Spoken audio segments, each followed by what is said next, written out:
Hello, welcome everyone. My name is Preeti Tripathi. Again, I welcome you all in my channel.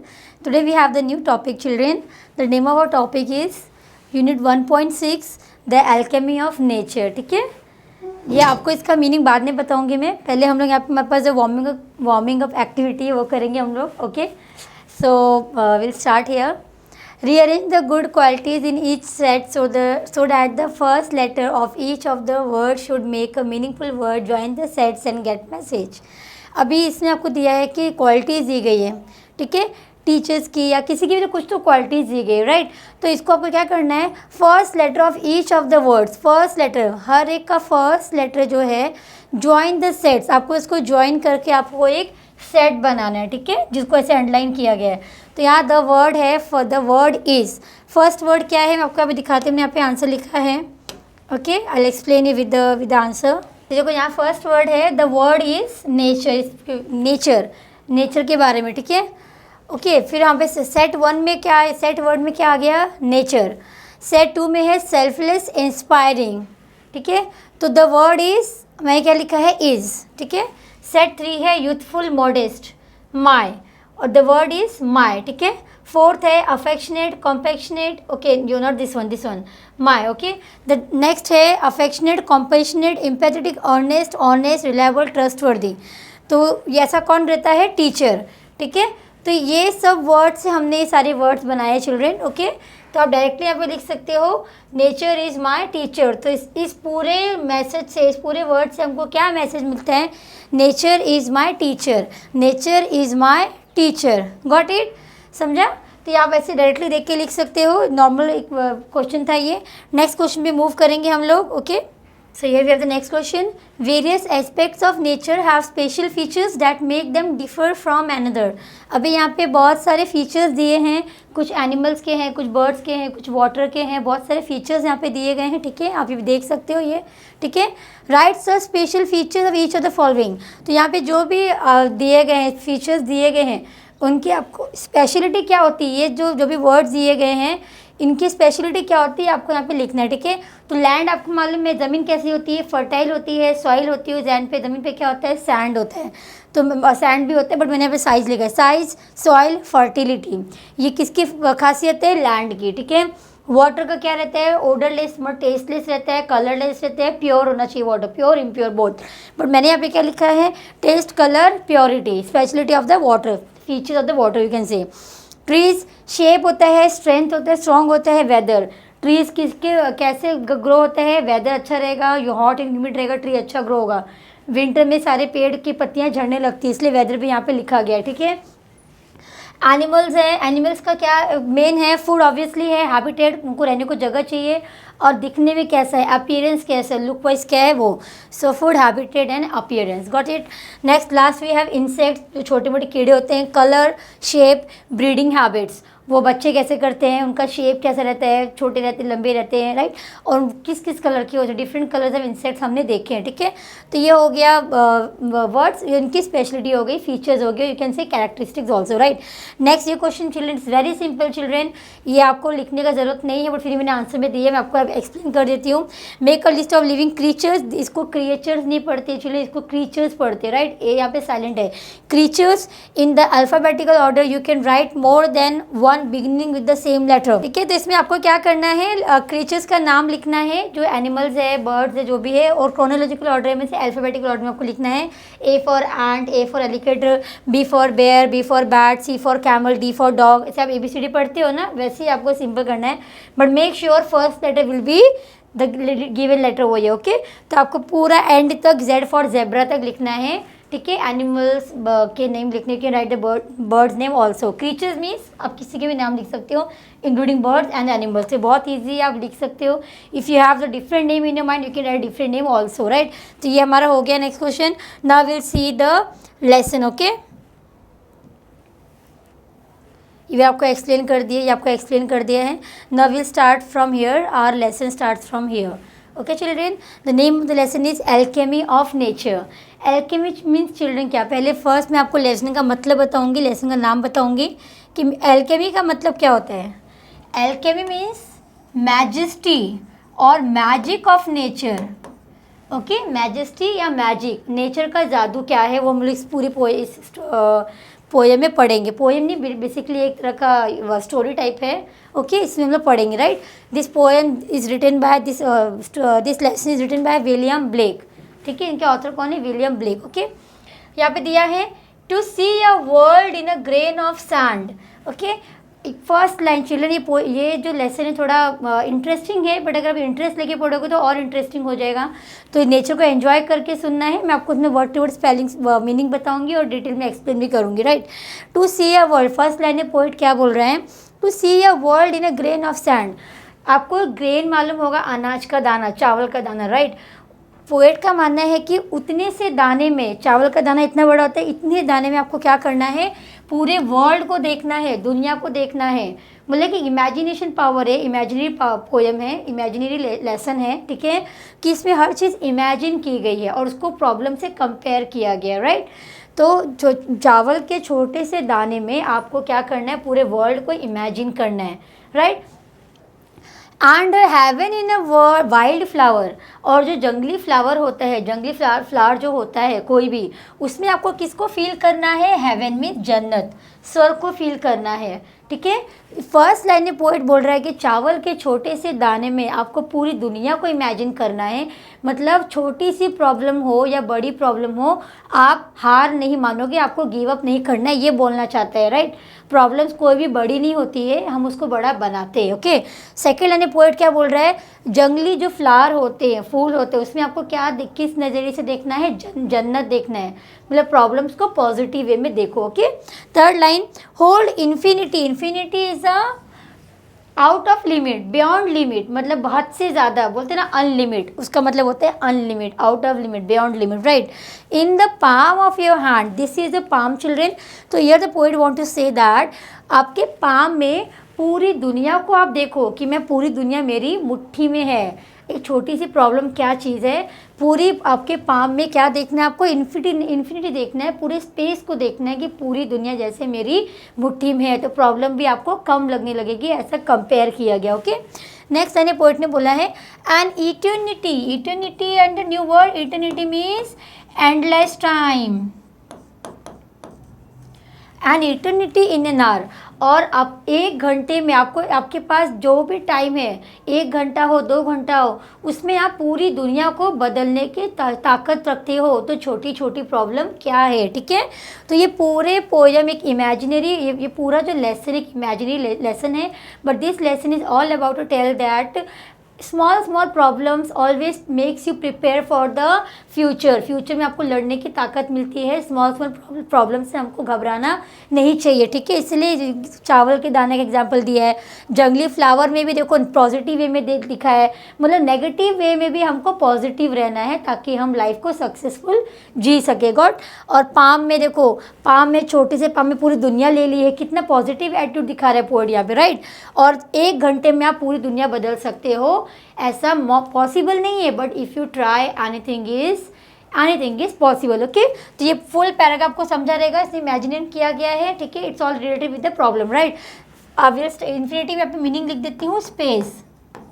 Okay, या तो unlimited, unlimited space मतलब बहुत ज़्यादा, पूरी दुनिया। पाँव आपको मैंने बताया, राइट। हेवन मीन्स जन्नत, गॉट इट।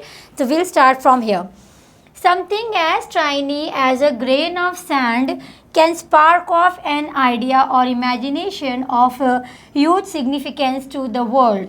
अभी यहाँ पोएट क्या बोल रहा है? Something as tiny as a grain of sand, इतना छोटा, कुछ तो इतना छोटा जैसे कि grain.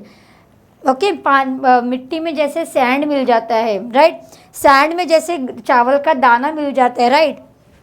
Can spark of an idea, वैसे जब चावल में, मिट्टी में जब ये मिलता है, चावल मिलता है, तो वहाँ से जब हमको आइडिया आता है, ठीक है, आइडिया आता है, इमेजिनेशन आता है, right, of huge significance.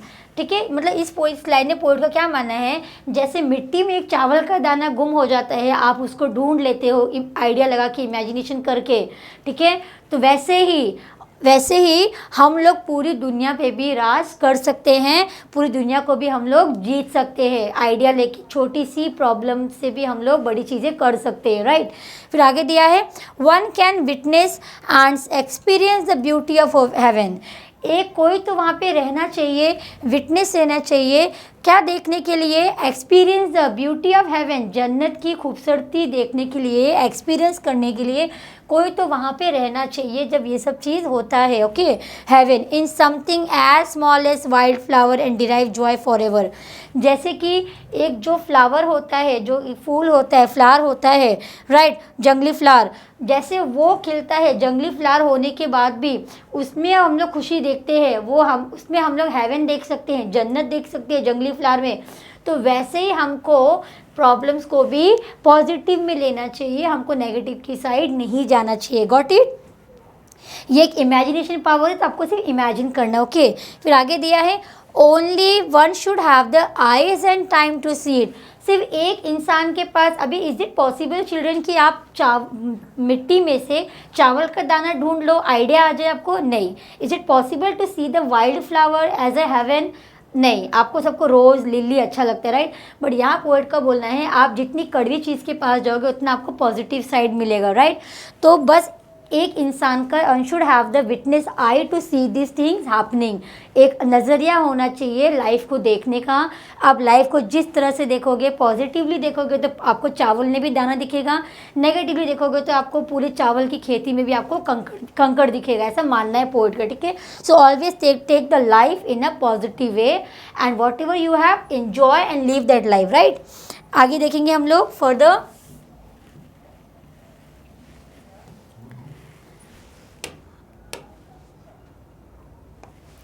Infinity is endless space. अभी यहाँ पे समझा, पूरा इमेजिन किया गया है, आपको एक नज़रिया चाहिए पॉजिटिव में देखने का, ठीक है।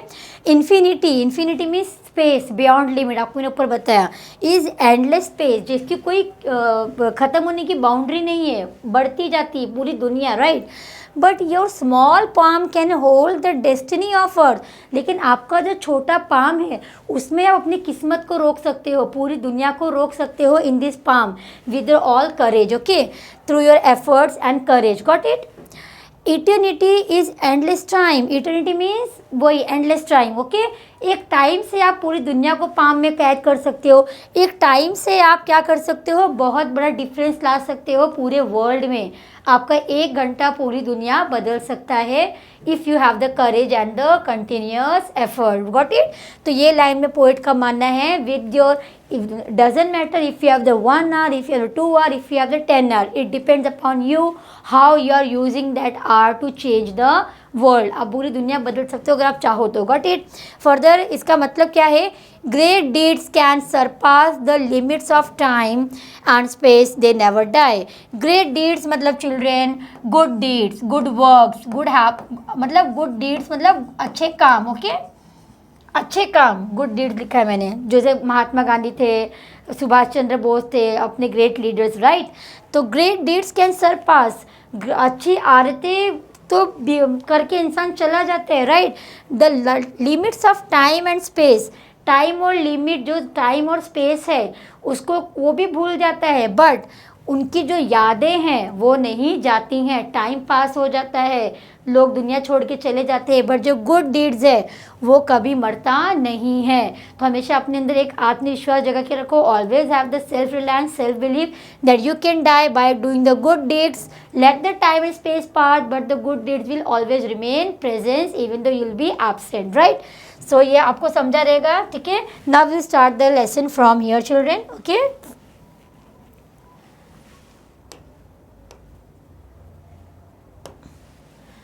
We instinctively turn to outdoor activities and nature as a way of relaxing and enhancing our well-being. Okay. Now the first line the poet is saying that instinctively means inner voice.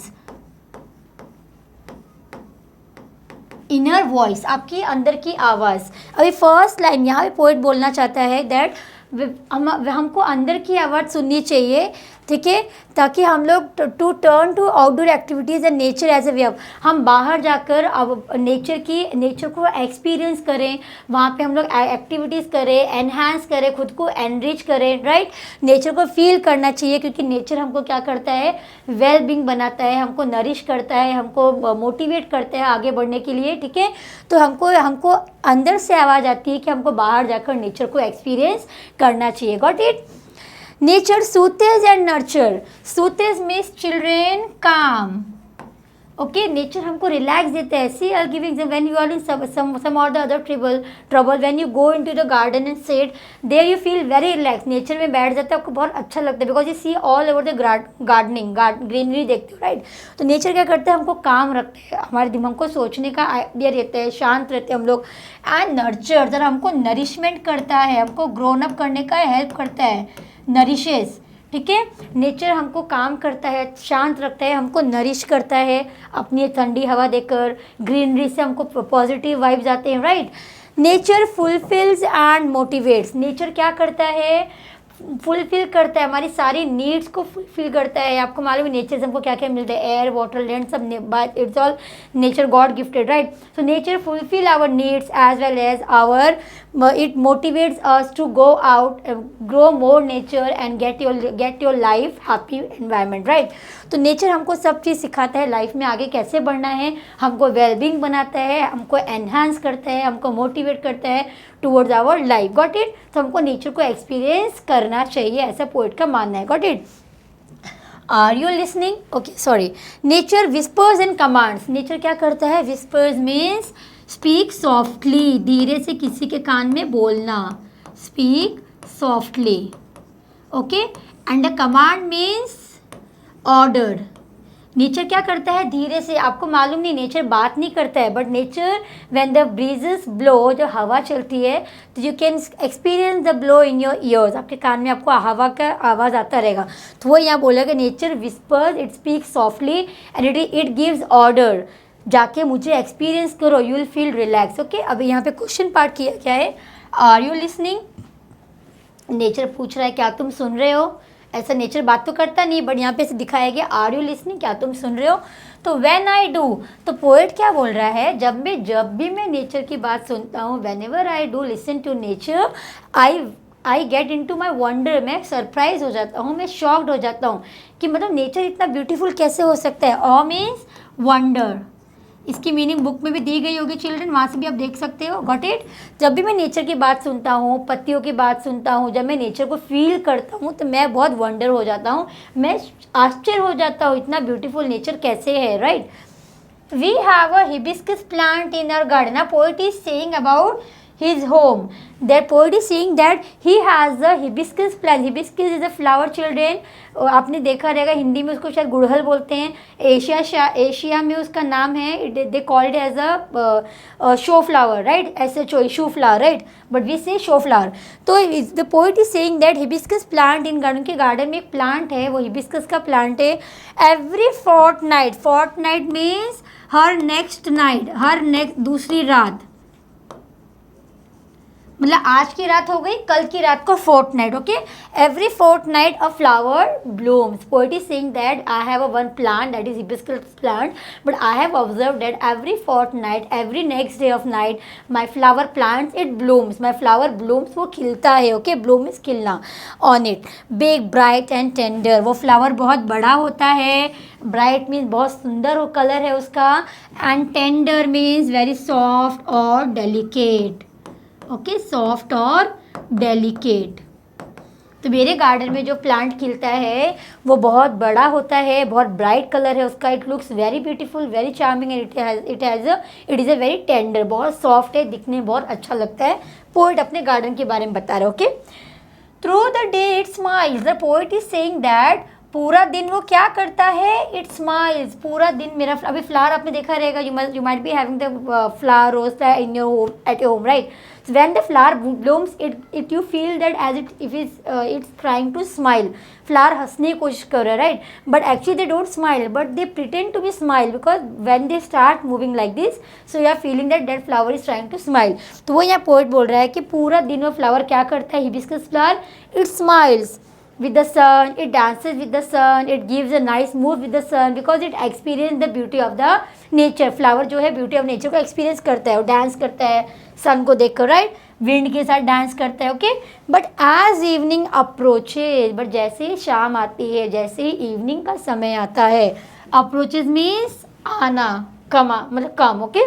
जैसे ही शाम आती है, it starts wilting, wilting meaning means dry. जैसे ही शाम होती है, फ्लावर एक दिन सुबह खिलता है, रात को खिलता है, नेक्स्ट शाम तक सूख जाएगा। तो वो यहाँ बोल रहा है कि पहले तो बहुत खुशी मनाता है, खुश होता है, डांस करता है फ्लावर मेरा हिबिस्कस फ्लावर, बट जैसे ही शाम आती है वो ड्राई होने लगता है, सूखने लगता है। ये आपको मालूम होगा, नेक्स्ट डे फ्लावर सूखने लगते हैं, okay. The morning after, but as the next morning come, it dries and fall off. जैसे नेक्स्ट मॉर्निंग आती है, मेरा फ्लावर क्या होता है, it withers means dries, fall off, dries fall off. जैसे ही नेक्स्ट मॉर्निंग आती है, मेरी जो फ्लावर है जो इतना ब्यूटीफुल था एक दिन पहले, वो क्या होता है, पूरा सूख जाता है और गिर जाता है। और कहाँ गिरता है, withers completely, and by evening it falls and become one with the earth. जैसे ही फ्लावर सूख जाता है, शाम होने तक वो एकदम मुरझा जाता है और गिर के ज़मीन पे गिर जाता है। ज़मीन में गिर के वो मिट्टी में मिल जाता है, जहाँ से आया था वहीं चला जाता है। Got it? समझा आपको इसमें क्या बोला है? The poet is saying that he has one plant, hibiscus plant, when one day he observed that flower, his plant, it smiles, it dances with the sun, it has a good smile, right? But when the next day comes, it starts dry, वो सूखने लगता है। slowly it keeps on drying, but next evening it dries and fall off on the earth, ज़मीन पे गिर जाता है, and get mixed up with the sand, मिट्टी में मिल जाता है, जहाँ से आया तो वहीं मेरा फ्लावर चला जाता है। Means what ever time, poet का इससे मानना क्या है, what ever time you have, flower was having the specific time, flower has enjoyed his time. एक दिन का टाइम फ्लावर ने एन्जॉय किया, चेरिश किया। आज का दिन है, कल तो मुझे मरना ही है, ऐसा फ्लावर ने सोच के एक दिन पूरा डांस किया, एन्जॉय किया। Same thing poet wants to say that whatever time you have, enjoy it, cherish it, okay? Let the problem come, जो आपके पास टाइम है उसको भी आपको एंजॉय करना चाहिए। You should not feel always upset. Got it? So ये इसका मानना है। The flower comes to life only for a day, yet it does so in full splendor. अभी यहाँ आगे पोएट बोल रहा है, फ्लावर को मालूम है मैं एक ही दिन आऊँगा, मेरी एक ही दिन की ज़िंदगी है, इसलिए वो पूरा एक दिन उसने क्या किया, स्प्लेंडर, अपनी ब्यूटी को एंजॉय किया। मैं आपकी अंडरस्टैंडिंग के लिख रही हूँ। स्प्लेंडर, उसको मालूम है इतना सुंदर और इतना गुड लुकिंग हो, उसने अपनी ब्यूटी को एक दिन पूरा एंजॉय किया, डांस करके, फन करके। Got it? What if we too lived our life? क्यों नहीं हो सकता हम भी अगर अपनी ज़िंदगी ऐसे ही जिएं। Life is very short, so whatever time you have, enjoy to the fullest. जो भी टाइम आपके पास है उसको आपको फुल इंजॉयमेंट के साथ जीना चाहिए। ऐसा पोएट का फ्लावर के साथ कंपेयर करना बना है, ठीक है। However short to its fullest, तो जितनी ज़िंदगी है उसको आपको एंजॉय करना है, पूरा फुल ऑफ एंजॉयमेंट के साथ लाइफ जियो। ये पोएट ने फ्लावर को हमारी लाइफ से कंपेयर किया। Got it? Now will see further, आगे देखेंगे हम लोग। We went to a rocky beach. ना here the and example, first example था flower, okay, flower and the human being. ना and example is, we went to a rocky beach and saw the spread of the majestic ocean and the rocks alongside, comma is there, so I'll stop here. A poet is saying that one day he went to a beach and there he saw the spread of the majestic ocean. पानी की लहरें देखी, लहरें आपको मालूम है कितनी सुंदर लगती हैं, राइट? पानी की लहरें देखी, एंड द रॉक्स ऑल्सो। पानी में अपने बीचेस पे जाते हो, you might be on the beach, you have ever be on the beach, आप बीच पे गए रहेंगे, तो वहाँ पे क्या होता है, पानी भी आता है और साइड में पत्थर भी रहते हैं, राइट? तो उसने वही बोला कि पानी भी था, पत्थर भी था, साइड में, अलॉन्ग साइड में, साइड में पत्थर भी थे, carved, sculpted and shaped by the water. So here the poet is saying that जो पानी था, when the water can shape the rock, जब एक वाटर रॉक को शेप कर सकता है, जो कि वाटर इतना सॉफ्ट होता है, but water can make impossible thing possible, then why can't we as a human being, हम भी इसी तरह जो चाहते हैं वो पा सकते हैं, कर सकते हैं with our full continuous effort and our perseverance. Got it? समझाइए इसमें क्या बोला पोएट ने। जब पानी एक पत्थर पे चोट कर सकता है तो हम भी जो चाहे वो पा सकते हैं, but for that you have to be focus on your work. Okay, water is so gentle, water तो कितना सॉफ्ट होता है आपको मालूम रहेगा। Water is so gentle, water बहुत सॉफ्ट होता है, वाटर किसको क्या चोट करेगा, बट आपको मालूम रहेगा वाटर में गिर के भी लोगों को चोट लगती है, राइट। जब क्योंकि वो क्या बहुत दिनों से वो फ्लो करते रहता है, बहते रहता है कंटिन्यू, राइट, तो उससे चोटें लगती हैं। सो gentle, rock so hard, poet बोल रहा है वाटर कितना सॉफ्ट रहता है, जेंटल होता है, रॉक तो कितना कड़क होता है, yet as the water flows over it every day for year the rock gives in. क्यों रॉक उस पर चोट क्यों करता है? Because the water flows on rock every day throughout the year, 2400 घंटे पूरे साल वाटर बहता है पत्थर के ऊपर, तो पत्थर पे वो चोट कर देता है। And the water it like this way water it calves on the rock, अपने काफ पे रॉक पे वो निशान बनाता है, चोट कर देता है। Okay, gives in, it take the shape that the water command and the rock takes the shape, rock accept the shape that water command, water जो कमांड करता है जैसे बहता है रॉक को वो शेप लेना पड़ता है, क्योंकि वाटर इज मोर पावरफुल, वो बहुत सालों से बह रहा है, रॉक तो एक ही जगह है, वाटर बह रहा है, तो उस पर चोट करते करते उसको उसका कमांड ऑर्डर मानना पड़ता है और वो शेप एक्सेप्ट कर लेते हैं, right. Our problems are so colossal, हमारे प्रॉब्लम्स भी कैसी हैं, बड़ी हैं, कोलोजल हैं, and we are so small, poet is saying हमारी प्रॉब्लम भी ऐसी ही बड़ी हैं, हम लोग सो स्मॉल हम लोग बहुत छोटे हैं, येट वी परसिस्ट, फिर भी हमको उसे झेलना चाहिए, उसको हमें एक्सेप्ट करना चाहिए। यहाँ बोलते बोलते पोएट स्टॉप हो गया है, इसको पोएट एग्जीक्यूट करना चाहता है, खींच रहा है, इसलिए यहाँ पे आपको 3 डॉट्स दिख रहे होंगे। Okay, poet is saying that our problem is so huge, we are so small, but then too we must welcome our problem, we must fight against the problem with our continuous work and the effort. Got it? जैसे पत्थर चोट कर सकता है, पानी चोट कर सकता है पत्थर पे, वैसे हमारी बड़ी प्रॉब्लम से भी हमको घबराना नहीं चाहिए, बड़ी या छोटी प्रॉब्लम से हमको कंटिन्यूस एफर्ट से उस पर जीत हासिल कर सकते हैं। Got it? तो ये हो गया second example. Next will see, we saw small bits of grass, हमने एक छोटा सा, आपने देखा रहेगा children whenever while walking on the road you might have seen that from somewhere on through the cracks of the road the grasses comes out, the grasses peeped out, right, cracks में से घास बाहर आते हैं। तो वही यहाँ पे एग्जांपल दिया गया है, जब जब रोड में से जब घासें उग सकती हैं, क्रैक्स में से जो इम्पॉसिबल है, तो प्रॉब्लम्स को भी हमको वैसे ही डील करना चाहिए। Okay, so will see what a poet is saying, we saw small bits of grass peeping through the small crack, the poet is saying, एक बार हमने देखा स्मॉल बिट्स ऑफ ग्रास के छोटे छोटे टुकड़े, पीपिंग मीन्स लुक, देखना, okay, look, झांकना, देखना, घास तो झांकता नहीं है, एक कंपैरिजन किया गया बताने के लिए, ठीक है, इसको इफेक्ट देने के लिए कंपैरिजन किया गया है, घास झांक रहा था, कहाँ से? Through the small cracks, road पे क्रैक्स आते हैं ना, वहाँ से घास झांक रहा था, in a concrete pavement, concrete means जो रोड बनाने काम आता है ना, सीमेंट मिट्टी, वो पेवमेंट मीन्स रोड, ठीक है। एक बार हमने देखा रोड में से घास झांक रहे थे, right. It left us thinking however impossible things may look there is always an opening, वो दिन मुझे दिमाग में आ गया कि whatever impossible things are there we can make it possible by seeing this example, ठीक है, समझ में आया। देयर इज ऑलवेज ओपनिंग, अगर हमारा दरवाज़ा बंद है कहीं तो वहीं दूसरी जगह दरवाज़ा खुला भी होता है, बोलते हैं, आपने सुना रहेगा कि मतलब जहाँ से एक दरवाज़ा बंद होता है दूसरे दरवाजे खुल जाते हैं, वही यहाँ पे बोला गया है, राइट। तो ये कंपेयर किया गया है प्रॉब्लम से, ओके, बट हमको बस डरना नहीं है। वी सॉ ट्री, ना एंड द एग्जाम्पल, ये भी रोड का हो गया ना, and the example, we saw tree bare of all leaves in the cold winter months, हमने देखा पेड़ की जो भी पत्तियां थी, आपको मालूम होगा विंटर में सारी पत्तियां झड़ जाती हैं, राइट, क्योंकि विंटर में सर्दी बर्दाश्त नहीं कर पाती हैं, तो पत्तियां क्या होती हैं, धीरे धीरे सूख के गिरने लगती हैं। तो हमने देखा एक पेड़ की सारी पत्तियां सर्दी में सूख गई थी, नीचे गिर गई थी। We thought it's chapter was over, हमको लगा now the tree is being dead, पेड़ मर गया है, the chapter is over, chapter is over means dead, dead, मर गया है। बट 3 months पास, लेकिन 3 महीने बाद, but 3 months pass, spring set in. Spring set in means spring came, okay, came, spring का महीना आया, राइट। स्प्रिंग के महीने का मालूम है, वसंत ऋतु, पेड़ आते हैं, नए नए पेड़ आते हैं, फ्लावर्स आते हैं, पूरा सब फ्लावर्स फ्रूट सब आते हैं, वो स्प्रिंग का महीना आया।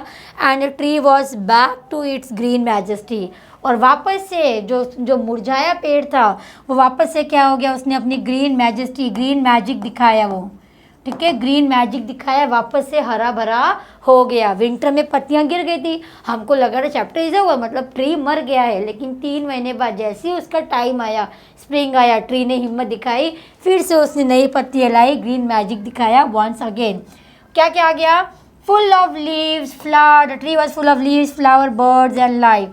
फिर से उस पर नई नई पत्तियाँ आ गई, फ्लावर्स आ गए, बर्ड्स आके बैठने लगे, और हमारी ज़िंदगी फिर से ग्रीन हो गई, right. What if we too had the conviction that however difficult things are right now, it will remain so forever? क्या होगा अगर हम भी ऐसा स्ट्रॉन्ग बिलीफ रखें, हमको भी ऐसा स्ट्रॉन्ग बिलीफ रखना है। कन्विक्शन मीन्स बिलीव, आपकी बुक में भी इसका मीनिंग दिया गया है यहाँ पे, बिलीफ। हमको भी ऐसा स्ट्रॉन्ग बिलीफ रखना है कि let the difficult things come, okay, right now, it will not remain so long. कितने भी ख़राब दिन आ जाए, वो कभी लाइफ लॉन्ग के लिए नहीं रहते हैं। One day the good day will come and the bad day will too pass. Bad day चला जाएगा, अच्छे दिन आ जाएंगे, जैसे ट्रीज़ का आपने यहाँ पे देखा। टाइम के साथ सब चीज़ें ख़त्म हो जाती हैं और न्यू बिगिनिंग शुरू होता है। Got it? Now will see further. We saw an army of ants. Now here the another example, children.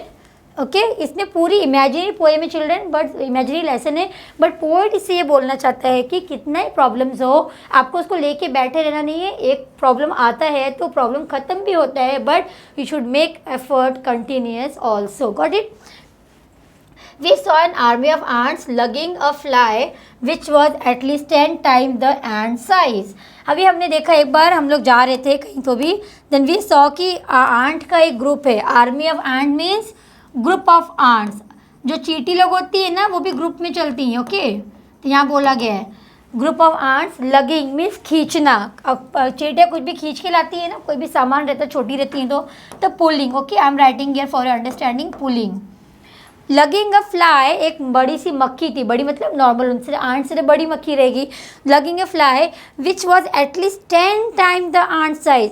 जिस मक्खी को लोग उठा के लेके आ रहे थे, खींच के लेके आ रहे थे, वो 10 गुना उनके साइज से बड़ी थी, 10 टाइम्स बड़ी थी एंट के साइज से। Got it? अपने से बड़े साइज का एंट लोग चीज़ें उठा के, मक्खी उठा के ला रहे थे, ऐसा मतलब है। The ants organised themselves, ant ने अपनी एक टीम बनाई, उन्होंने अपनी एक टीम बनाई, right. Around the fly, fly के आजू बाजू, उनको मालूम है शिकार हमको मिल गया, सब सारी एंट साथ में आ गई, and they made one organisation like a team बनाई। लिफ्टेड इट, उसको उठाया, वो मक्खी को उठाया उन लोगों ने, ऑन फ्री फीलर्स, उनके 3 लेग्स पे, कमज़ोर पैर पे। 3 लेग्स की मीनिंग यहाँ पे दी गई रहेगी, ऊपर दिया गया रहेगा, यस, वीक लेग्स, यहाँ पे देखो दिया है 3 लेग, उनके कमज़ोर टांगों पे। आंट ने उस मक्खी को कमज़ोर पैरों पे हिम्मत करके उठाया, एंड कैरीड मतलब उठा के लेके जाने लगे, it to a quite distance, थोड़ी दूर तक मक्खी को लेकर जाने लगे एंट अपने ग्रुप के साथ, राइट। देयर टीम वर्क, अभी ये यहाँ पे टीम वर्क था, कोऑर्डिनेशन था यहाँ पे। Their team work and perseverance, continuous effort, ठीक है, continuous effort, so I'll write here effort only। Ant का जो टीम वर्क था और जो परसिवरेंस था, उनकी जो कंटिन्यूटी थी, एफर्ट था, कंटिन्यू एफर्ट था, दैट वाज इम्प्रेसिव। उससे हम लोग बहुत इम्प्रेस हुए, वो हम लोग देखकर शॉक्ड हो गए।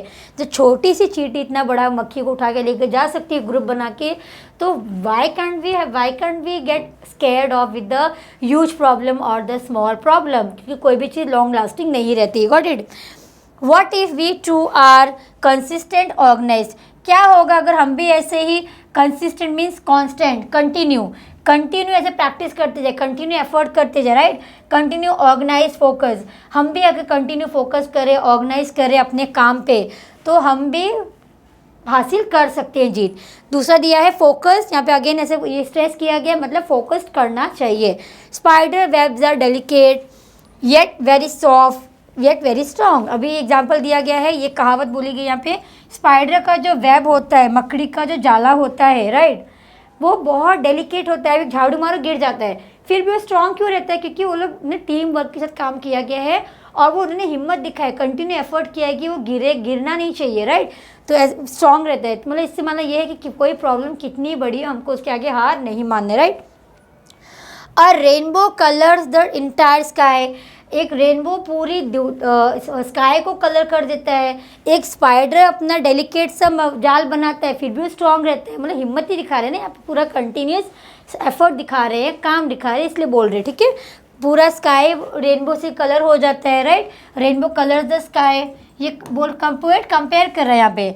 Oysters take in a grain of sand, they open a with a pearl. Oysters children क्या होता है मालूम है? It's a one kind of, आपको मालूम रहेगा, शेल मालूम है? शेल ऐसा बन रहता है। When the shell opens, okay, you can see these oysters near the beaches, right? when the shell opens you can see the pearl inside, इसके अंदर pearl आपको दिखेगा, तो उसे बोलते हैं oysters, right? तो इससे pearl बनने का काम होता है। तो oysters जो अपने अंदर एक दाना लगता है, बाद में वो pearl को जन्म देता है, pearl बन जाता है, right? तो ये भी एक तरह का strong belief है कि आप जो चाहो उसको पा सकते हो विद जो continuous effort and the perseverance, right? Take in a grand, innumerable stars shine across the infinite sky. Number of stars, innumerable means number of stars, वो स्काई में चमकती हैं, इन्फिनिट स्काई में चमकती हैं, बहुत इतने बड़े स्काई में रोशनी दे सकती हैं, right. Clouds take new shape with every passing moment. Cloud जो है, आसमान, बादल जो हैं, वो हमेशा शेप ले सकते हैं समय आने जाने के साथ। जैसे समय आता है जाता है, शेप अपने बदलते रहते हैं, राइट। ये पोएट ये सब कंपेयर करके बता रहे हैं, ओके। तो बस और इसमें कुछ नहीं है। Clouds take new shape with every passing moment. The wind makes trees dances, और जो हवा है वो ट्री को डांस करने पे मजबूत कर देती है कि तुमको डांस करना है, right. Tree makes new shapes, dances with unhindered passion. Unhindered means without any disturbance, कोई डिस्टर्बेंस नहीं हो। ट्री उनको डांस करने मजबूर करती है विदाउट डिस्टर्बेंस, ठीक है। विंड की वजह से ट्री डांस करने लगता है, okay. Passion. Water without hint of a ego changes its form from according to the dictates of the sun and the wind. Water भी बिना किसी ईगो के, मतलब एक नेचर की ब्यूटी बताई गई कैसे एक दूसरे से हम लोग मिलके काम करना चाहिए। वाटर भी बिना ईगो के, अपने ईगो को हर्ट किए बिना, चेंजेस इट्स फॉर्म, अपने फॉर्म को चेंज करता है। आप फ्रिज में रखते हो, लिक्विड से आइस बन जाता है, राइट। पहला एग्जांपल हो गया। दूसरा बार changes its form according to the dictates, मतलब सामने वाला जैसा बोल रहा है वैसा वो करता है। कैसा, कौन बोलता है? सन and the wind.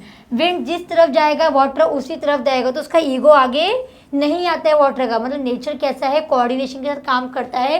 Same thing हमको भी लाइफ में फॉलो करना चाहिए, राइट। सन और विंड के हिसाब से। When we see a caterpillar, आपने कैटरपिलर देखा रहेगा जो ऐसे चलता है, कीड़े जैसे रहता है, राइट। तो caterpillar later turns into a butterfly. तो यहाँ बोला गया है when caterpillar turns into a butterfly, a flower turn into a fruit. एक कैटरपिलर बटरफ्लाई बन सकता है, फ्लावर एक फ्रूट बन सकता है जब we experience the alchemy of nature. तो हमको इसी एक्सपीरियंस को, एल्केमी ऑफ नेचर को हमको फील करना चाहिए जो इतना ब्यूटीफुली बनाया गया है, गॉड गिफ्टेड है, okay. We touch it become gold ourself. और ये alchemy of nature, majesty of nature, magic of nature को हमको टच करना चाहिए जो इतना ब्यूटीफुल डिज़ाइन किया गया है। And we can make ourself gold, हम खुद को गोल्ड में बदल सकते हैं। We don't need of gold in that thing. तो हम ब्यूटी को हम इतने सुंदर से देखें, इसको फील करें, एनहांस करें खुद को, राइट, अपनी लाइफ को अच्छा बनाए, वेल बिल्ड करें, तो हम नेचर और ब्यूटी को हम देख सकते हैं और एल्केमी को फील कर सकते हैं, ओके।